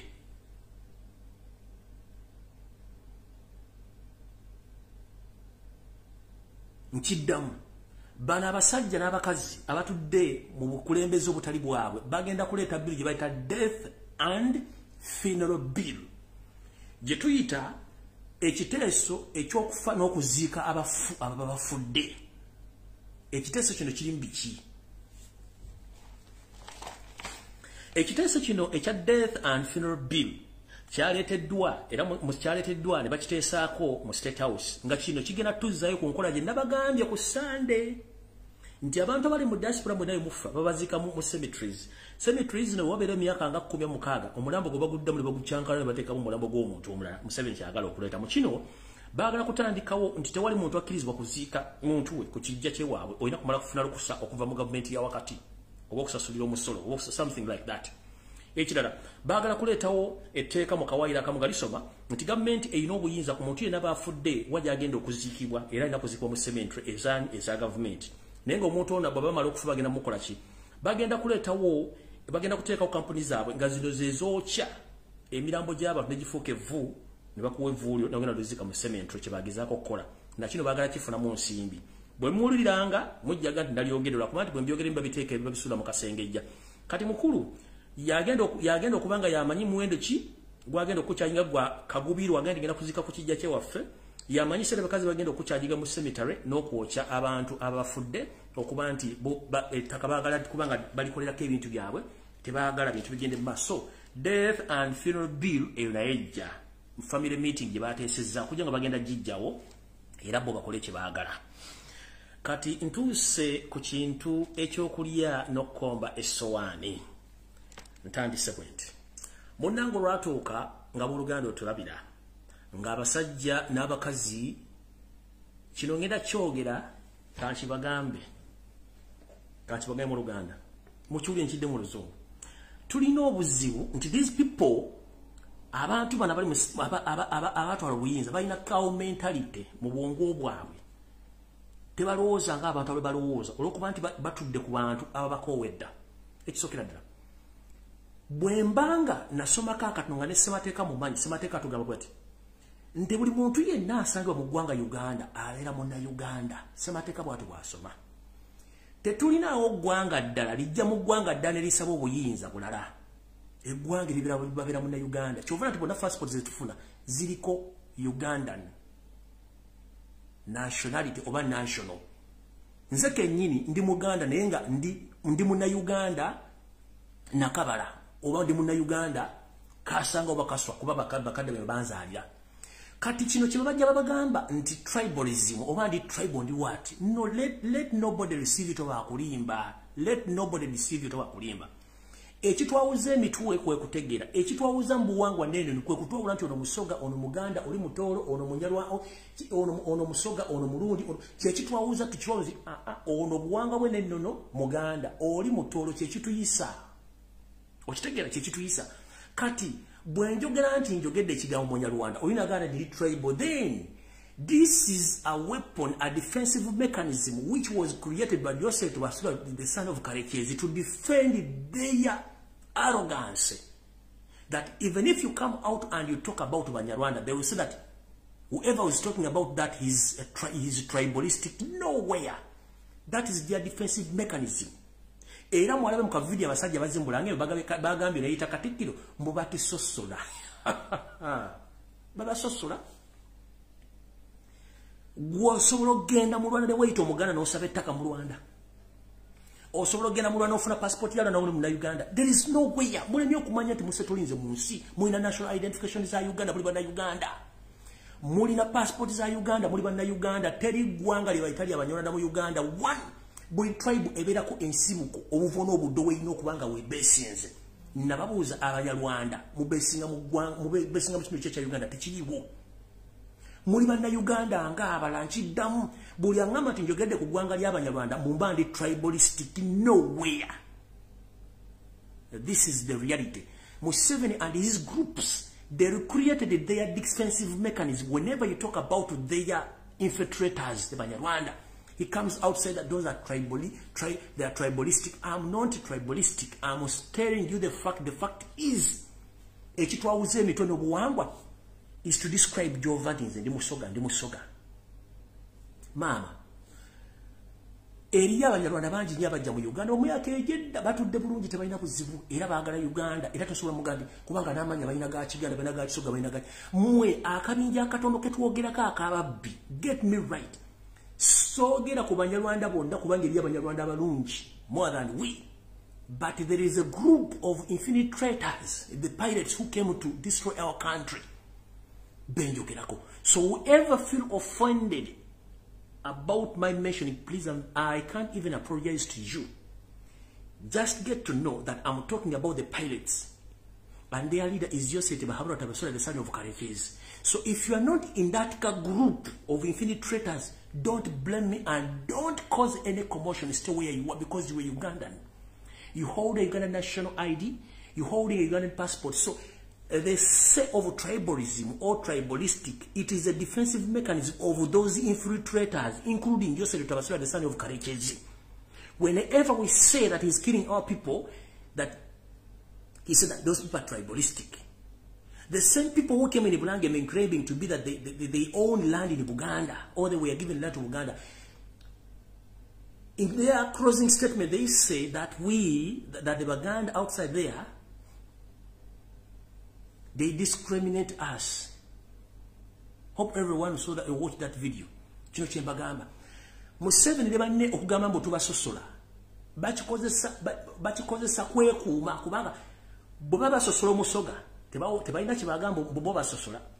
Bwe basosola omulugwala tebagamba nti bo basosola. Basosola Abanyankole origino tebaboogerako. Bwe basosola omunyo teri aboogerako. Mu magye teri aboogerako. Naye gwe bw'oboogerako nti gundi Munyarwanda nga batandika. Batusosola. Mbona kuba tuli Banyarwanda baani abali mu gavumenti? njagala ombulira on record gwanga ki mu Uganda eryali lisinze okutta abantu abangi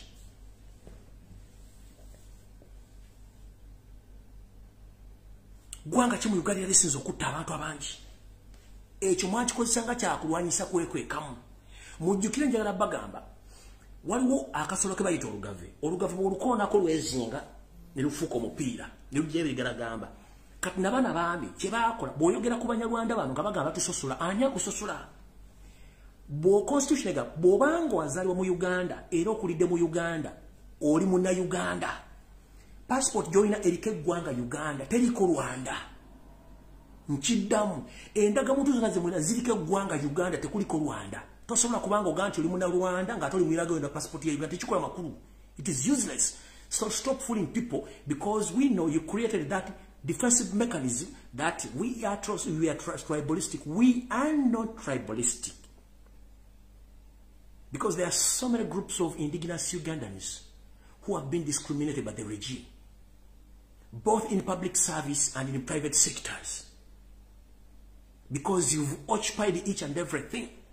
To the extent you've started the mass killing and the elimination of indigenous Ugandans. So now you are saying that that is just a defensive mechanism which was created by those people to pretend that we are discriminating. Nobody is discriminating you. Because you feel the pain, you feel the truth, we are telling you that you are killing us. Ekyo mwakireka kyekwaso, mwankibaite byekwaso. Buli twogera nti gundi sebo baani abatta bannayuganda munyarwanda bwe tumwogerako mu busimbe batusosola tewali ku batusosola. Kino kiddamu oba oli musoga oba oli munyankole oba oli mukingo oli munnayuganda beera wooli kubanga kyekyo kyoli. Bana batuyingiramu era nababuuziza nti ani akyogerako nti waki batta batwali akyogera kati ngenze ntandise bwenti.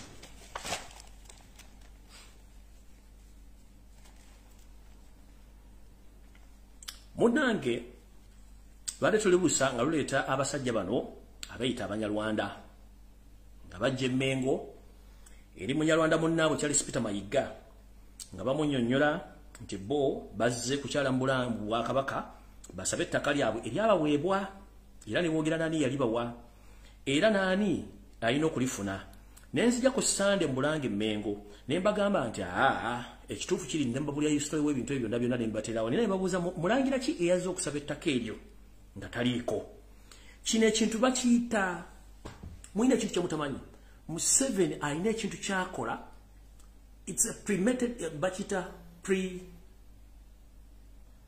kugamba ajja n'asuula ejjinja mu kisaka alabe ki ekifaamu.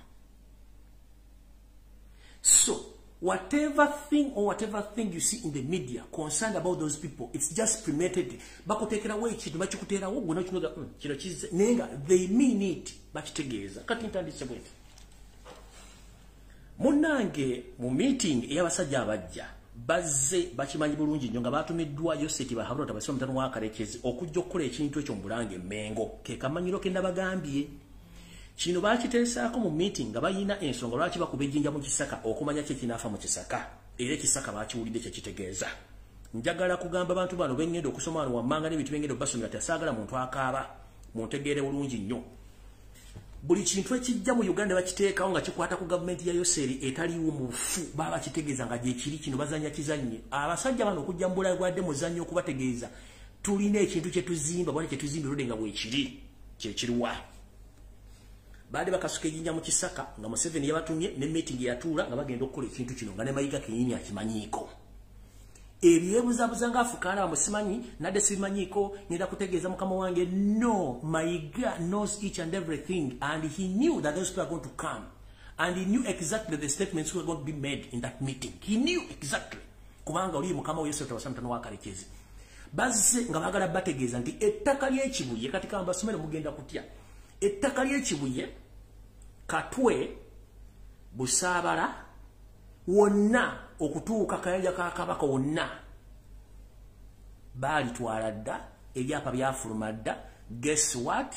Ani yasayininga ku byapa bagenda ditwala ddi lwaki badde bwokya era biki ebigenda maaso ku ttaka eryo omuli kisenda abantu ku ttaka eryo temwebuuza lwaki kubanga balina mission ey'okujja olubiri lwa Kabaka bubasuka ne batwala kigira bamwe utwala yenna yenda n'ebitundu ebimwetoolodde kiba kitegeeza bagenda kukola business zaabwe ne empire nga bazeetoolooza okuva ekibuye n'okuyingiza bino ne bana bakoze eki balugyewo.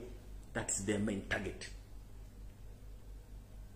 Kwabadde kuba jinja mu kisaka kubalaga nti balina kye bategese. Ntandise bwenti njagala yose tabasoma tanu wakalekeze ku video kuno kwoli owakane nti abantu bano sigwa basindise yoseri tibahabulwa lutabayisirwa mutabani wa kalekezi Ensi yaleeta muzeyizedde ensanga bisibe. Njagala wakane nti abantu bano sigwa basindise mengo nga ne mayiga kimanyiko mu nsonga gendo bewunyise bajjeko n'ebiwawa ku matu owe bajjeko amatu gano owe bajjeko enviiri yino wano wammanga. Mu bukulembeze bwa Sir Edward Muteesa oba Ssekabaka Edward Muteesa bwe yalinga tannakisa mukono batanda wangangusibwa Katikkiro eyasembayo okuba mu bukulembeze obwo yali Owekitiibwa Josh Mayanja Ankanji nkiddamu. Ssekabaka Edward Muteesa bwe yalinga tannafa oba akukisa mukono ogw'okuseerera Katikkiro eyali mu bukulembeze bwe yakuuma ddamula mpaka nga bazza obukulembeze bwa Ssaabasajja Kabaka Ronald Muwenda Mutebi mu 1993 eyali Katikkiro era alina bintu ebyo naye yali Owekitiibwa Josh Mayanja Ankanji. Mumpulidde bulungi saagala muntu abula awo njagala bategeezaawo bulungi bana nage mukwata olupapula n'ekkalaamu. Owekitiibwa Josh Mayanja Ankanji omusajja ow'ennono okulembeze by'obufuzi amanyi ebyafaayo Mukama yamuwummuza mirembe era yafa naye kiki ekiriwo ku Mayanja Ankanji muliriza nnyo. Ebitundu bino wammanga ngenda bibasomera mutegeere nti bana abasajja akamanyiro kabasusse batandise okukwata batalina kukwata abanyalonde kyabategeeza kwate kusula jinja mu kisaka okubategeeza nti bo ettaka lino lyonna lyengenda basomera balina ebyapa naye ng'ekisinga okusesa ebyapa byonna bibalina byengenda basomera mu bitundu bino wammanga ebyapa babirina mu ngalo nga bigambibwa oba kigambibwa nti ebyapa bino byasayiningibwa omugenzi Josh Mayanja Ankanji yaleka abisayininzi naye ng'emikono gino gyonna mijingirire. Josh Mayanja Ankanji gwe mmanyi obulungi tasobola kukola kintu kino olw'okuba nti ebiwandiiko oba mu archive mu tterekero ly'ebiwandiiko babeerayo n'abasajja basobola okujingirira emikono gye basobola okwagala okuteeka ku byapa na kino kye baakoze. Baanonyeza omukono gw'omugenzi Josh Mayanja Ankanji ne baguteeka ku byapa bino wammanga byengendo basomera byonna nga byafulumye dda Abanyarwanda bano babirina okujja Emmengo Mbulanga Emmengo bazze kukuba Jjinja mu kisaka kuli ebiti bimwogera. Entandise bwenti ettaka okutudde Makindye Barracks ekyapa abasajja benyini abazze babirina ekyapa okutudde Makindye Barracks eyo muli military ekyapa kyonna bakirina Abanyarwanda babazze era mu 7 na kyakirina. Ekyapa okuli ekitundu kye bayita Kayemba Road okutuukira ddala ku ttawo lya wansi ekatwe ettaka eryo lyonna bino bye bagamba bwino waali kubanga ebyapa bayina biriko omukono gw'omugenzi Josh Mayanja Ankanji naye nga mujingirire mbabuulira okuva ku Kayemba Road okukkirira n'okimba ku ttawo lya wansi ly'ekatwe eryo n'ettaka n'ebyapa biri weebiri baabikuba dda. Nyenze maaso akatale k'ekatwe ekyapa ekyo nakyo kiri mu mikono gya Yoseri Tamusira wakalekezi naye nga ekifotokopi yabo bano Abanyarwanda bazze bagirina. Tugenze ku kkubo lye bayita Katwe Road ku nkulungo y'ekibuye yonna ebyapa byonna ebiva wonna byonna babirina. Mukono kuliko gw'omugenzi Josh Mayanja Ankanji kuliko akatale k'ekibuye kuliko ekyapa eky'omumbaawo zone kuliko ekyapa ekiyita mu luguudo lwa train okweyongerayo ku Butaala mpaka lw'onootuuka e Nalukolongo owaali ekkanikiro lya train n'okimba n'oddaawo n'olega ku Papapo weetoolola akayanja eyo yonna zone ebyapa babirina biri manya gaani manya gaba abantu. Tugenze Kavule Salama Road Busaabala Road wano wenzikirira n'engenda ku Moland Po ne tugenda ku Kalenda e Makindye omuli Waswa zone Barracks zone Mubaraka zone Nabisaalu zone Kerezia zone ebyapa byonna birina nga biri manya ag'Abanyarwanda abo nenga Yoseri yakikoze era nga eyasayininga ebyapa bino ye mugenzi Josh Mayanja Ankanji bano okujja okugamba nti bazze kusaba ttaka lyabwe kyabadde kukuba jjinja mu kisaka already ng'ekiri emabega bakimanyi bulungi nnyo ettaka eryo nabalyetagako bulungi nnyo kati kino kyekinziza nti bulina bukola programu yombi muli mbulange nga muloza asiika binyomo kino kikuwa ekifaananyi nti olubiri lino balwetaaga nnyo okuba nti bwe balujjawo ettaka lyenjogeddeko lyonna beetoola bwetolozibwa ati nga bakuba ekintu ekyo nga bwokiraba kati kankikunyonyole bulungi nnyo olubiri nga lula ku sayidi y'omundebe n'ekibuye kati tutwale goloza lwaki ettaka lya Kayanja lyonna lyatulibwa n'abatuuze abaaliko bannanswanga ne babasendawo bonna ani yabasendawo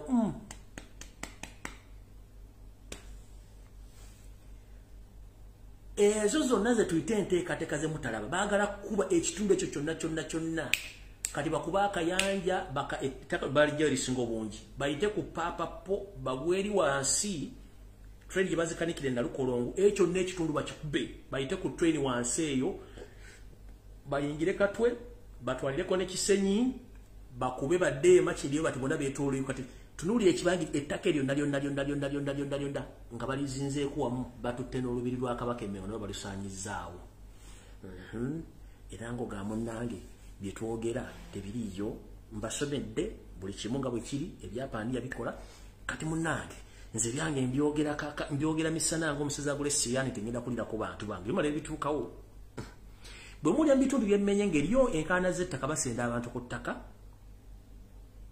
temunnenya nti saabagamba ebyange mbyogedde kambaddiremu abakatuuka muwulire ebyapa bino gye biri era Mayiga ekintu kino yadde akimanyi kati wano wensooka nenzireko emabega wabaliga nti simba wakati tuddeyokko mbavugeko rivansi katono nga bwe mbagambye nti Katikkiro eyasembayo mu mulembe gwa Sir Edward Muteesa oba Ssekabaka Edward Muteesa yawummula eyasembayo kubeera Katikkiro yali Joash Mayanja Nkanji Ssaabasajja Kabaka Muteesa bw'awummula Mayanja Nkanji n'asigaza obuvunaanyizibwa bw'okulabirira ddamula ya Buganda n'okulabirira abambejja n'abalangira Ssekabaka Muteesa be yalekawo okutuuka lwasumukamu ne beenyigira mu ntalo ezaaliwo ez'okujja ku gavumenti ezaaliko Ssaabasajja Kabaka Ronald Muwenda Mutebi n'afuuka kabaka kulwa Joash Mayanja Nkanji teri munyalwala yabanja ttaka Katikkiro yasooka eyasembayo teri yabanja ttaka ne tujja kuwa ekitiibwa Mulwanya Mmuli Ssemwogerere n'afuga bulungi nnyo Buganda n'embaga n'agitegeka teri muntu yajja kubanja ki ttaka ne wajja ow'ekitiibwa bulungi ennyo Ddaani Muliika n'antaluma mu bigambo n'antasolako kigambo bwakira bwakyogera oba kikunuguna ne kikutta nga ajja kyogera tewali muntu yenna yazze kusaba ttaka nga Muliika waali ne wajja musajja wa Kabaka Jebbi Walusimbi n'afuga bulungi nnyo teri yamubanja ku ttaka tuzze ku nsowole eyawasaanya Kalu Charles Peter Mayiga munyalonda munnaabwe azanya emizannyo ne gavumenti ne bajja mbugo basaba ettaka. Can you imagine? Really? What a coincidence. I'm just asking.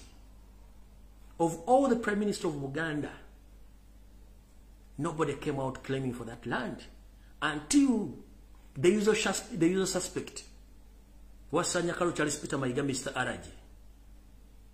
He's in the office and his tribesmen came in Mengo claiming for their land. What about the previous Prime Ministers? Nobody came out claiming for that land. So, what a coincidence. Really? Do you think we are fools? We know the history, and people who know the history are still there. They know exactly what is taking place in Uganda and Uganda in general. Charles Peter Mayiga, with your boss, your city, the son of Karekezi, be very careful when you are talking about the issues of land. Many in Uganda, go slow. We've seen so many people want to destroy Uganda. They ended up in coffin. The same applies to you. Buganda is there. Nobody's going to destroy Uganda. Hope you get this and you understand it. All your plans you have against Buganda and Uganda won't succeed. Because we are blessed. You've tried to squeeze us in so many aspects, but we are still alive and kicking. There are so many previous leaders in Uganda who tried to destroy Uganda, but they ended up in coffins. The same applies to you, because your days are numbered. I'm telling you. You tried me so many times to kill me, but God is still with me and still on my side. I'm telling you. Baganda and other tribes in Uganda are not a joking subjects. You came with nothing, you leave this country with nothing. You came with nothing, you leave Uganda with nothing. But you are creating more troubles for your family and your grandkids. They will be hated and they will be discriminated to the extent, even if they will go in diaspora, they will be haunted. Go slow. This world is not my home. And it's not your home. We are just bypassers. We are just bypassers. Anytime, anywhere, you can leave this world. Anytime, anywhere, I can leave this world. But there are some people who will come after we. So people, but man, go slow. Don't joke with human beings and don't joke with God. You've played a lot of games against the humanity, but your time, your days are numbered. I'm telling you, go slow. Charles Peter Mayiga Wasanya Kalo, the so-called Prime Minister of Uganda. Hope you're watching this video. Of all previous Prime Ministers of Uganda, nobody came out claiming for that land until you, the usual suspect, came in the office. Your fellow tribe mates, they came claiming for land in Chibuye. But the hidden agenda have already exposed you with your boss, with your hidden agenda. You can't destroy Uganda. You can't destroy Uganda. You can't. Ebyange bwentu byogera nembabulira n'omwozo omusajja ono byatugamba naye era mmaliriza mbagambye ebintu nga mulina obiwulira. Alright. Mbabulidde ku Ssekabaka Muteesa Katikkiro kye yasembayo nembabulira bakatikkiro bonna bazze babeerawo tewali yali azze kusaba ttaka until usual suspect oba gwe tuyita omuntu gwe tuyita gwe twekengera okuba nti si muganda munnaffe nga naye mugwira watulidde mu ntebe okuba nti bano abantu bajja mbabulidde ekigendera kyabwe nakyo ekiri babegawo ekintu kino yensonga lwaki bakola ebintu ebyo okuba nti bagala kusanya Buganda n'okusanyawo ettaka lya Buganda n'oditwala. Kati abantu bali mu bitundu by'emmenye bambi mubeere beegendereza nnyo kambatiremu ebitundu bino wammanga mbiwulire bano abanyalanda ekyabaleese naye nga ekyabaleese bennyini ettaka balimadi ebyapa babirina byonna nga biri well documented naye nga omugenzi mu Joshua Mayanja Nkanji yabisayininga naye nga ate bambi babuulidde emikono migingirire muwulire amataka gano wammanga bano abanyalanda bazze kuba jjinja mu Kisaka naye nga maapu baagikuba dda ebyapa babirina ono azze just tubuzaabuza ng'afuka anaaba busibimanyi ebitundu bino mwegendereza Makindi ebalakisi ne Makindi yonna Kayemba Road okutuukira ddala ku ttawo ya wansi Katwe market Katwe roundabout ne katale k'ekibuye ne roundabout y'ekibuye n'ettaka liryawo akatale k'ekibuye Mbaawo zone train line yonna okutuukira ddala na Lukolongo ettaka eryo nalyo mulimanyi bulungi nnyo liryawo Kavule Salama Road Usabala Road ne mu junction eyambuka Makindye ku kalenda awo wonna lyo nettaka liryawo lyonna mbabuulira bwe muwulira mutandika okubatandisa obbaza oganya ligundi yazo n'ekyapa tembuuza Murandi Po kalenda Waswa zone Baraks zone Mubaraka zone Nabisalu zone Kerezia zone mwenna bwe muli anti amataka gamuli abazobbazo oganya nti balina ebyapa temugamba nti sabagamba buli kimu kibagambye ekirungi kyange mbatwala nembazaako mu byafaayo nembaza mbiriwo nembabulira ebitaali obutamanya nembabulira mutegere ebintu bino kati gwatwala obudde okulira video zino njagala zitwala ni kintu kikulu nnyo kubanga teri ajja bigamba mu Uganda teri ajja bigamba ensi yatuuka abantu baggwamu obusente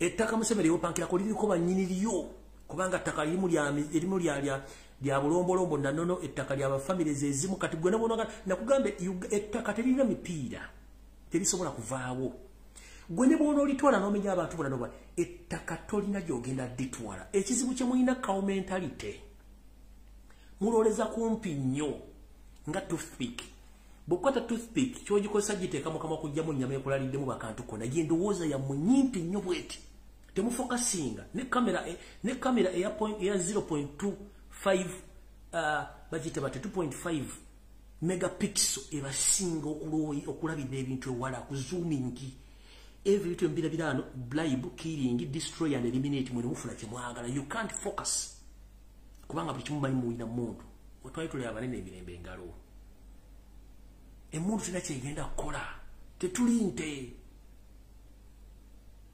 eyo defensive mechanism mwakozesa musimayo babasosola no teri abasosola mulina passport za Uganda mulina amataka mutu nena akatondeke mwagala buli kimu kitubbaleko mu kitwale kubanga jemizeja mwaje mukola okuvebwa mmwe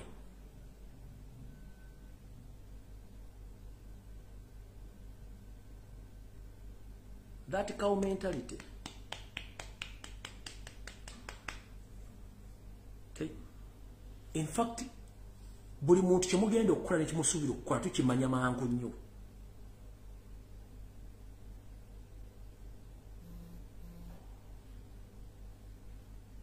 kyemumanyi kintu kimu temwagala bintu bya mirembe kyovula mutta muwa abantu obutwa musenda abantu ku mataka kubanga temwagala kintu kiri akicho Buganda ettaka lya lyonna liri well gazetted mu ndagaano y'olukumi n'ebyapa weebiri nga n'ebyapa bino biri mu lubiri lwa Queen y'Obungereza gyebiri gwe bino ne munokola fojjale wa mirundi emeka ettaka terina mipiira nja kujja otwala ettaka lya ku Moland Poor jajja wange ojja dditwala oteke ofojjale wonsange waake edi njituulemu ng'ebyapa mbiri n'oligino ntula ku baluko nenywere tontomera wange n'ekifi ky'enkoko ndatte nga mugenze kubanga mulina obudde butono nnyo muzimbe butwale ettaka lya Moland Poor lutwala mpaka ku shere waggulu ettaka lya bujjajja bwange aliriko ennono n'obuwangwa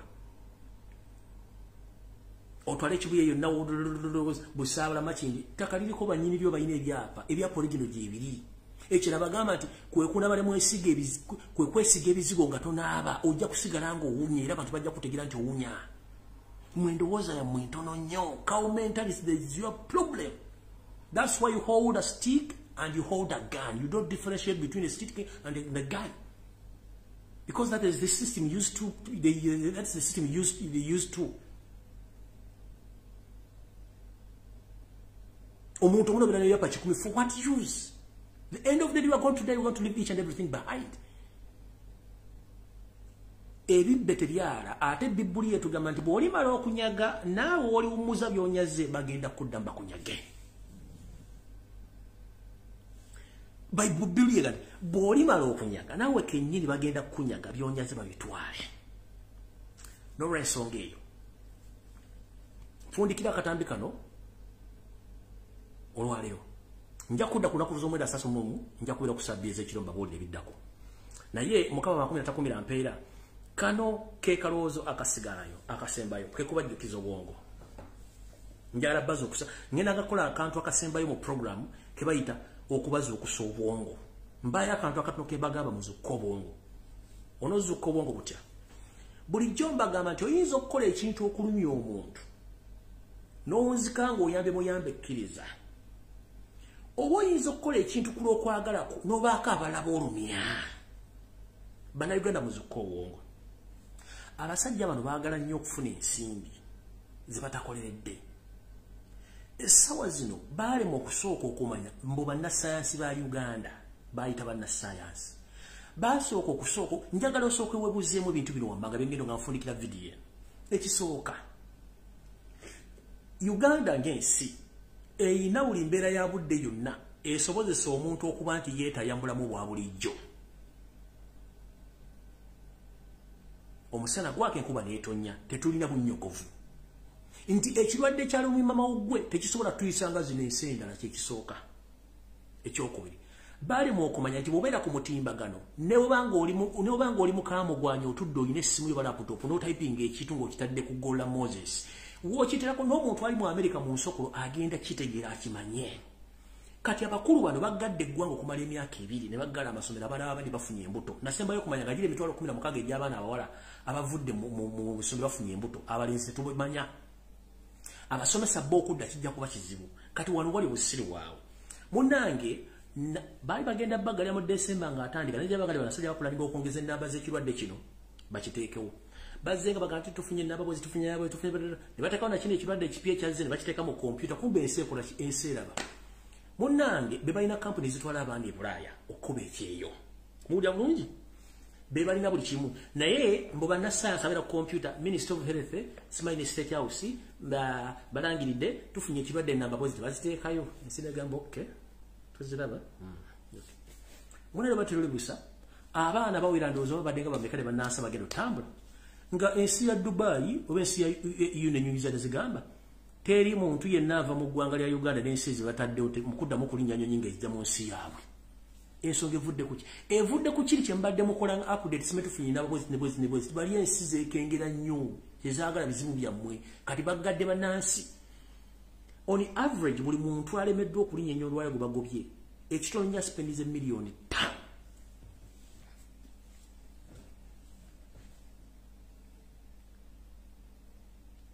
kankudde wano miliyoni 5 zirimu ssente mmeka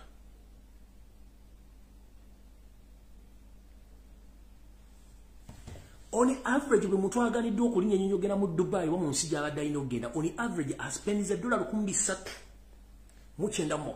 sente ze zifudde ennyonyi egaanye tebatwala sente ze mwakikola nga mwe temulina kye mulowooza ati bwe tu updating ebintu bino ebyekisiru ng'ebbalaza mwe ku forest mall zikola kubanga mall zammwe ennyumba z'abagagga zibeeramu after party bizinesi zammwe zikola wabula ez'abanaku ze mwagala mutte kati n'abanaku badde bagenda okweyiya mu butamanya bwammwe mu updating ebintu ku intaneti tufunye nabo nga temanyi mulina effect gye mukola mujikola nga temumanyi kubana mulina kawo mentality mitwe gino temwasoma mwebuzabuza nga bafuka banaaba mbagambye on average buli muntu aganya okugenda e Dubai bagenda mu nsi gye babaganye afiiridwa $3,996 on average essaawa zino omuntu okufuna miliyoni y'e Kampala otwala ekyapa kya jjajjawo mu kyalo kiriko acres 10 kuwa miliyoni imagine people bantu bameka bafiiriddwa business zaabwe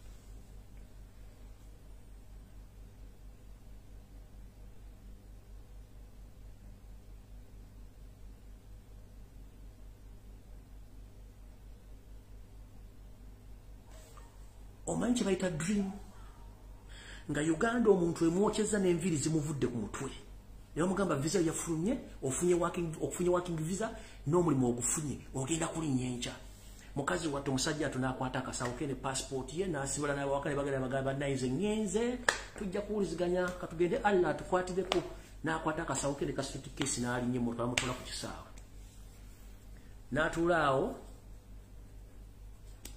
dakiika 10 saawa neziwera bagamba munnange ensi gye mbadde mulaga bagate temusobola banaga tebakyasobola kuyinda ennyonyi bazisaza tebagenda genda teri fund teri wadde kulifandinga ssente zaabwe ekyo ekiroto ky'omuntu olwezi omusseeko 40%. Video banga bagikwata mune banagikwatamu ze sisalwa already ngenda gya uploadinga ku YouTube ekyo mala biseera ekirwadde kiri mu kawo mentality mu abasajja mu aba football ku ggwanga Uganda muloza mwasoma nti mwasoma kyenvudde mbati wandikola ekintu okuloza nti ogenda kulumya omuntu n'omuyamba buyambi owandikola ekintu gwe ngoyagala gwe kikumi nenga ati nawe kigenda kulwaza mwakoze ekintu kino nga company zammwe zitwala abaana bano kati abaana babandi bali stranded ebiroto bya bimbise economy enfu sente zebatadde mu zonna zifudde nenga kirubira kyakubba sente ensendera ziri mu kukola naddala ensi ezitulwanyi mu Africa ziri open buli kimu kitambula naye mmwe mutaddewo ekiri kubanga muri insecure entebe ze mutudde mu si yammwe nyini yali magera atudde abalizi mukwasa ebintu bimuganye kubanga muri babbi entebe mutudde mu si yammwe bimukola tebiri organized n'ekisabe mwakitunda kubanga byebintu bimwakola kati yako kubadde okubajjukiza kati njagala olwalero naku z'omwezi ziri 28 omwezi ogwe-12 omwaka 2020 bwe lwali lw'ebitundu byafaayo mumpulirize nnyo musome akantu kano bwe lwali lw'ebitundu byafaayo Yoseri tibahabulwa lutabayisirwa mutabani wa Kalekezi Ensi yaleta nsanga bisibe yasindika obubaka yasindikira obubaka eyali omukulembeze w'eggwanga Jeno Tito Okero Lutwa obubaka buno yabusindika mu 1985 ng'ali mu nsiko era mu nsiko yavanga ne bagenda bateese Kenya kulokubajjukiza obubaka bwe yasindikira Jeno Tito Okero Lutwa mu 1985 ng'ayingidde ensiko bwali bwe buti yamugamba bw'ati era bamuyitanga bati bamuyitanga Labour leader Yoweri Museveni omuduumizi w'ekibinja ky'abayeekera Yoweri Kaguta Museveni ku lunaku luno olwali lwennyini n'obuzomwezi 28 omwezi ogw'12 omwaka 1985 yagamba bw'ati Labour leader Yoweri Museveni on this day warned the government in Kampala led by General Tito Okero Lutwa to stop operations and extrajudicial killings of Ugandans suspected of opposing its government. Omukulembeze w'abayeekera mu mwaka ngenda kuzomwezi 28 omwezi ogwa December 1985 Museveni nga muyeekera yawandika obubaka buno nga buwandiikira omukulembeze yaliko w'eggwanga eryo General Tito Okero Lutwa n'amugamba nti nze omukulembeze w'abayeekera Yosef Tabasiro mutano wa Kalekezi nkuwandiikidde obubaka buno nga nkulabula olekeraawo okutiisatiisa okutta n'okusiba bannayuganda n'okubatta abatawagira bukulembeze bwo n'agenda mu maaso n'agamba nti Mr. Museveni made the remarks in the statement issued while in Nairobi, Kenya, about weeks after the government and the National Resistance Army NRA rebels signed the Nairobi Peace Code. Bagabi bati nti omumpembe asitame mu ntebe y'eggwanga Yosef Bahabula Tabasiro mutano wa Kalekezi yayogera ebigambo bino ebyamuva mu kamwa ke ng'abiweereza bannamawulire babiteeke mu mpapula z'amawulire yabyogera nga ali mu kibuga Nairobi ekya Kenya gye baali bagenze okufuna okutabagana okwogera ku nsonga ez'emirembe nga ye agamba nti government eri mbuyinza eya General Tito Okero Lutwa etulugunya abantu naye mu kulwana mu kufaana kubali mu biseera ebyo baali government ya Kenya ebateredde meza enetolo kuba batuula basobole okukkaanya ensonga zino ng'era ekibiina kino ekya National Resistance Army ekikulira Yosef Tabasiro mutano wa Kalekezi nga kigenze e Nairobi okusayininga endagaano eno ne tugenda mu maaso. And the peace talks chaired by the Kenyan President Daniel Arap Toroitich Moi aimed at stopping the fighting between NRA rebels and General Tito Okero Lutwa government. In the statement, Mr. Museveni said that NRM fighters would attack. Kati kamba somere nchidde mu Luganda mu kitegere bulungi.